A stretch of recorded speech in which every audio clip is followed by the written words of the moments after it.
Sourate 27. Les fourmis. Au nom d'Allah, le miséricordieux, celui qui fait miséricorde. Ta, Sin.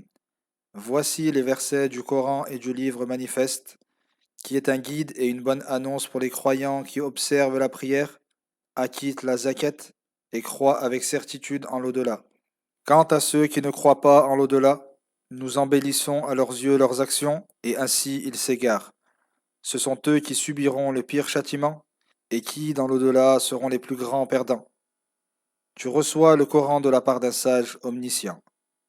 Mentionne, lorsque Moïse dit à sa famille, j'aperçois un feu au loin, restez ici, je vous en apporterai une indication concernant notre chemin, ou un tison ardent afin que vous vous réchauffiez. Lorsqu'il y parvint, on l'appela, béni soit celui qui est dans le feu et celui qui est autour. Gloire et pureté à Allah, Seigneur de l'univers. Ô Moïse, je suis Allah, le puissant, le sage. Jette ton bâton. Lorsque Moïse le vit remuer comme un serpent, il tourna le dos et fuit sans se retourner. Allah dit, n'aie crainte, Moïse. Les messagers n'ont rien à craindre auprès de moi. Quant à celui qui transgresse en péchant puis substitue le bien au mal, je suis envers lui pardonneur et miséricordieux. Introduis ta main dans l'encolure de ta tunique, elle en sortira blanche, sans que tu ne souffres d'aucun mal. Ce sont là 2 des 9 signes destinés à Pharaon et à son peuple, car ils sont mécréants et transgresseurs. Lorsque nos signes leur parvinrent clairement, ils dirent, c'est une magie manifeste. Ils les renièrent par transgression et orgueil, bien qu'en leur fort intérieur ils fussent intimement convaincus de leur véracité. Vois quelle fut la fin des corrupteurs.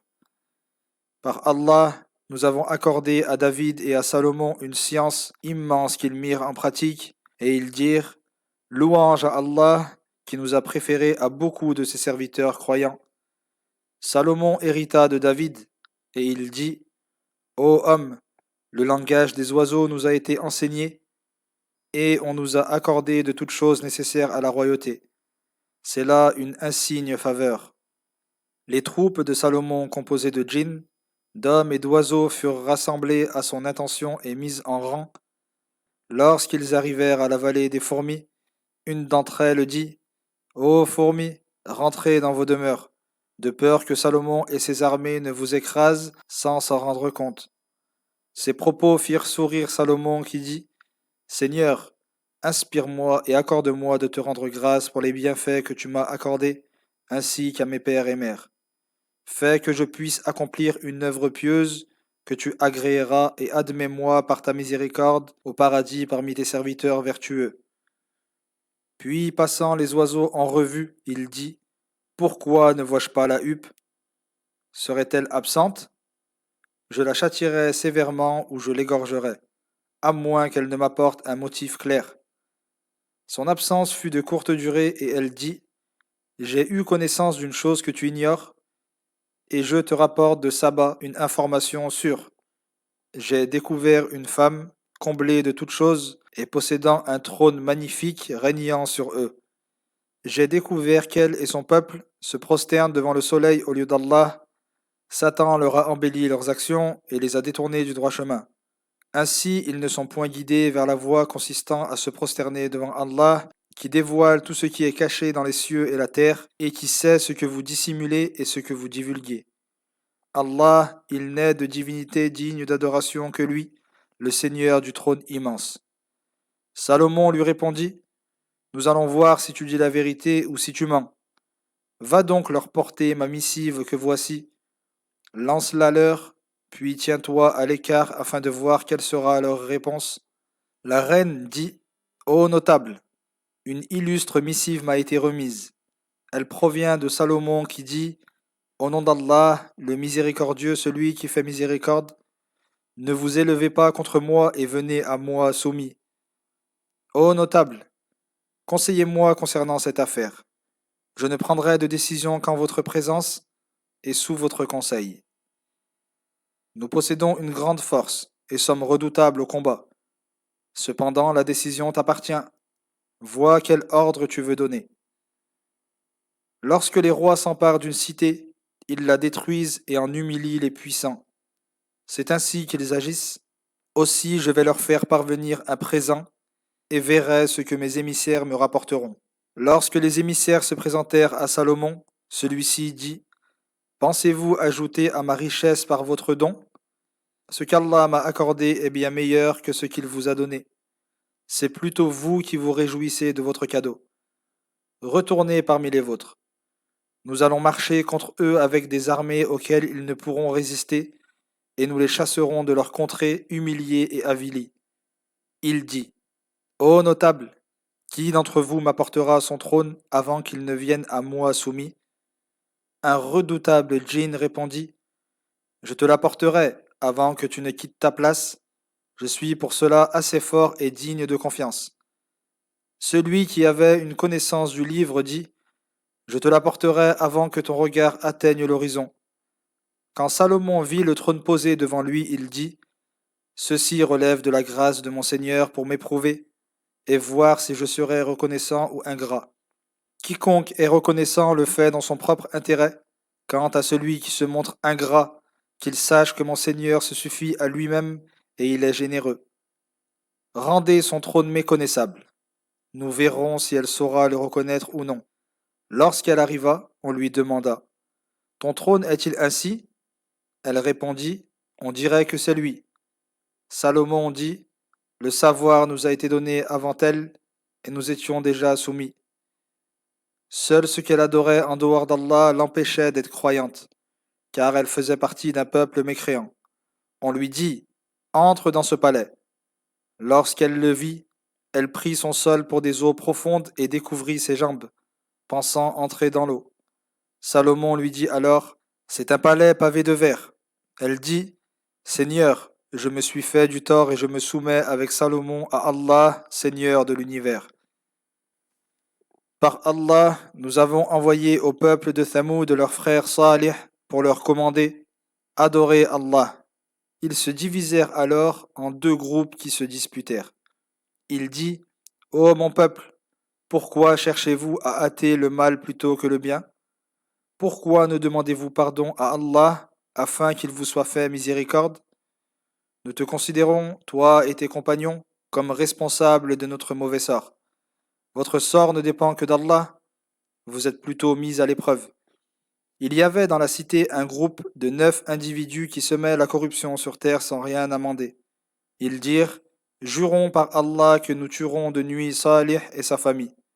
Ensuite, nous dirons à son clan que nous n'avons pas assisté à leur meurtre et que nous sommes véridiques.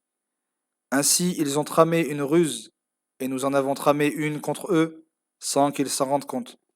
Vois quelle fut la conséquence de leur stratagème. Nous les avons tous anéantis, eux et leur peuple. Leurs demeures sont désormais désertes en raison de leurs méfaits. Il est en cela un signe pour ceux qui savent. Nous avons sauvé de ce châtiment ceux qui ont cru et craint Allah. Mentionne également Lot lorsqu'il dit à son peuple: Vous livrez-vous sciemment à la turpitude en assouvissant vos désirs charnels avec les hommes au lieu des femmes? Vous n'êtes que des ignorants. Pour toute réponse, son peuple dit: Expulsez Lot et sa famille de votre cité. Ce sont des gens qui veulent rester purs. Nous le sauvâmes ainsi que sa famille, excepté sa femme. Nous décrétâmes qu'elle serait de ceux qui resteraient dans la cité et périraient. Nous fîmes tomber sur eux une pluie de pierres dévastatrices. Quelle funeste pluie que celle qui s'abattit sur ceux qui furent avertis. Dis: Louange à Allah, et que le salut soit sur ceux de ses serviteurs qu'il a élus. Allah n'est-il pas meilleur que ce qu'il lui associe? Vos idoles sont-elles meilleures, ou celui qui a créé les cieux et la terre, et a fait descendre pour vous du ciel une eau par laquelle nous faisons pousser des jardins splendides, dont vous n'auriez jamais pu faire pousser les arbres? Est-il un autre Dieu en dehors d'Allah? Non, mais il lui donne des égaux. Qui a fait de la terre un lieu d'établissement, qu'il a sillonné de rivières et y a placé des montagnes fermement ancrées, ainsi qu'une barrière entre les deux mers? Est-il un autre Dieu en dehors d'Allah? Non, mais la plupart d'entre eux ne savent pas. Qui exauce l'affligé qu'il invoque, dissipe le mal et vous fait vous succéder sur terre? Est-il un autre Dieu en dehors d'Allah? Que vous réfléchissez peu. Qui vous guide dans les ténèbres de la terre et de la mer, et qui envoie les vents annonciateurs de sa miséricorde? Est-il un autre Dieu en dehors d'Allah? Allah est bien au-dessus de ce qu'il lui associe. Qui a créé les êtres, puis les ressuscite, et qui vous accorde votre subsistance du ciel et de la terre? Est-il un autre Dieu en dehors d'Allah? Dis, apportez-en la preuve si vous êtes véridique. Dis, personne dans les cieux ni sur la terre ne connaît l'invisible. Seul Allah en est connaisseur. Ils ne savent pas non plus quand ils seront ressuscités. Ils n'ont plutôt aucune science concernant l'au-delà et sont dans le doute et un total aveuglement à ce sujet. Les mécréants disent, lorsque nous et nos pères serons poussière, serons-nous vraiment tirés vivants de nos sépultures? Par Allah, c'est ce qu'on nous a déjà promis, ainsi qu'à nos pères avant nous. Ce ne sont que des légendes d'anciens. Réponds-leur. Parcourez donc la terre et voyez ce qu'il est advenu de ceux qui se rendaient coupables de mécréance. Ne t'afflige pas à cause de leurs agissements, et ne te tourmente pas pour ce qu'ils manigancent. Ils disent, quand cette promesse se réalisera-t-elle si vous êtes véridique? Réponds-leur, il se peut qu'une partie de ce que vous cherchez à hâter soit sur le point de vous atteindre. Ton Seigneur dispense ses grâces aux hommes, mais la plupart d'entre eux ne sont pas reconnaissants. Ton Seigneur sait parfaitement ce que recèle leur cœur et ce qu'ils divulguent. Il n'est rien de caché au regard des créatures, dans le ciel ou la terre, qui ne soit inscrit dans un livre explicite. Ce Coran expose aux fils d'Israël la plupart des sujets sur lesquels ils divergent, et il est pour les croyants un guide et une miséricorde. Ton Seigneur les départagera par son jugement, car il est le puissant, l'omniscient. Place donc ta confiance en Allah, car tu es dans la vérité manifeste. Tu ne peux faire entendre ni ceux qui sont semblables aux morts, ni ceux qui restent sourds à ton appel lorsqu'ils se détournent en tournant le dos.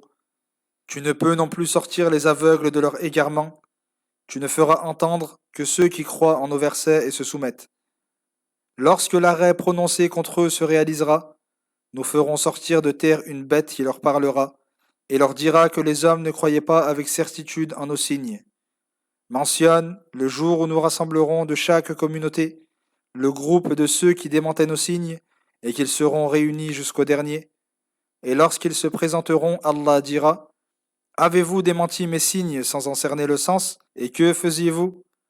L'arrêt contre eux se réalisera pour leur transgression, et ils ne pourront rien dire pour repousser le châtiment. Ne voient-ils pas que nous avons établi la nuit pour leur repos, et le jour pour leur permettre de voir? Il est en cela des signes pour ceux qui croient. Le jour où l'on soufflera dans la trompe, tous ceux qui seront dans les cieux et sur la terre seront saisis d'effroi, excepté ceux qu'Allah voudra, et tous viendront à lui en toute humilité. On verra les montagnes, qu'on croira immobiles, avancer comme des nuages.